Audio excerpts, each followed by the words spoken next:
அனைவருக்கும் வணக்கம். Welcome to தாயார் குக்கிங் சேனல். இன்றைக்கி என்ன ரெசிபி பார்க்க போகிறோன்னா முட்டை மாஸ் தான் பார்க்க போகிறோம். இது சப்பாத்தி, ரொட்டி, பரோட்டாடெல்லாம் வச்சு சாப்பிட அருமையாக இருக்கும். வாங்க அது எப்படி செய்யலான்னு பார்க்கலாம். வீடியோக்குள்ளே போகிறதுக்கு முன்னாடி வீடியோவுக்கு ஒரு லைக் கொடுங்க. தாயார் குக்கிங் சேனலை சப்ஸ்கிரைப் பண்ணுங்கள். கூடவே இருக்கிற பெல் பட்டனையும் கிளிக் பண்ணிக்கோங்க. இப்போ வாங்க வீடியோக்குள்ளே போகலாம். இந்த முட்டை மாஸ் செய்கிறதுக்கு நான் 5 முட்டை எடுத்திருக்கேன். இதை கழுவிட்டு முட்டை முங்குற அளவுக்கு தண்ணி ஊற்றி வச்சுருக்கேன். இப்போ அடுப்பை பற்ற வச்சுக்கலாம்.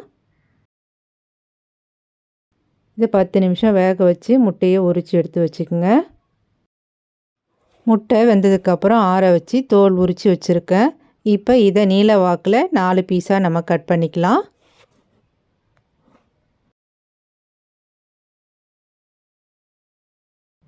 இதே மாதிரி எல்லா முட்டையும் கட் பண்ணி எடுத்துக்கோங்க. இப்போ எல்லா முட்டையும் கட் பண்ணி வச்சு இதை எடுத்து ஓரமாக வச்சுருங்க. அடுத்து நம்ம முட்டை மசாலா செஞ்சுக்கலாம். முட்டை மாஸ் செய்கிறதுக்கு அடுப்பு பற்ற வச்சு கடாயில் 3 டேபிள் ஸ்பூன் எண்ணெய் சேர்த்துக்குங்க. எண்ணெய் சூடான உடனே 10 சின்ன வெங்காயத்தை பொடியாக நறுக்கி வச்சுருக்கேன். இப்போ இதை சேர்த்து வெங்காயம் நல்லா பொன்னிறம் வர அளவுக்கு வதக்கி விட்டுக்கலாம்.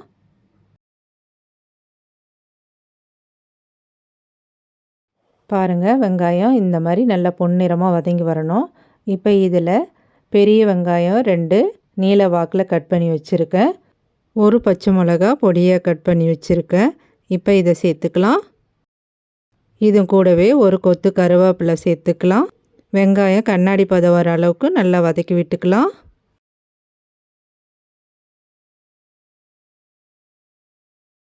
வெங்காயம் இந்த அளவுக்கு வதங்கி வந்தோடனே இது கூட ஒரு ஸ்பூன் இஞ்சி பூண்டு விழுது சேர்த்துக்கலாம்.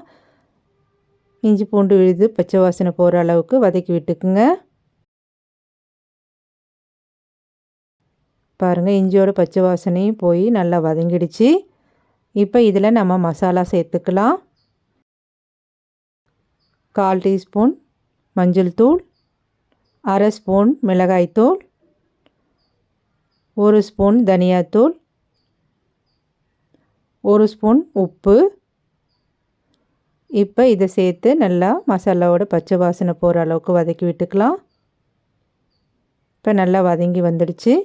இதில் 2 தக்காளி பொடியாக நறுக்கி வச்சுருக்கேன். அதை சேர்த்துக்கலாம்.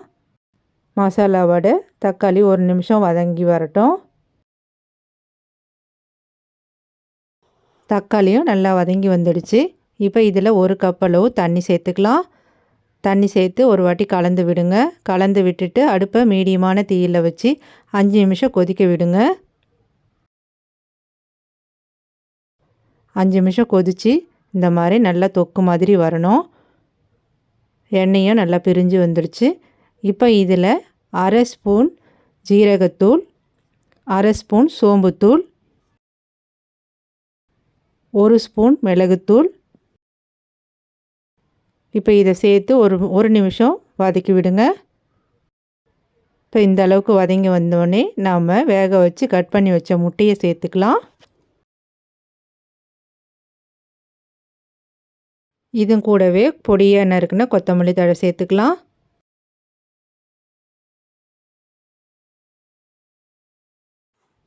மசாலாவோட முட்டை ஒன்று சேர்ந்து வர அளவுக்கு கலந்து விடுங்க.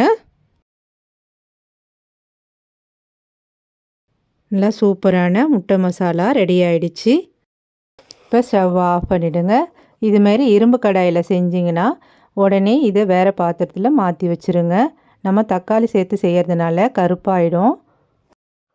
இந்த முட்டை மாஸ் ரெசிப்பியை நீங்களும் செய்து பாருங்கள். இந்த ரெசிபி பிடிச்சிருந்தா தாயார் குக்கிங் சேனலை சப்ஸ்கிரைப் பண்ணுங்கள். கூடவே இருக்கிற பெல் பட்டனை கிளிக் பண்ணிக்கோங்க. லைக் பண்ணுங்கள், ஷேர் பண்ணுங்கள், கமெண்ட் பண்ணுங்கள். வீடியோ பார்த்ததுக்கு நன்றி, வணக்கம்.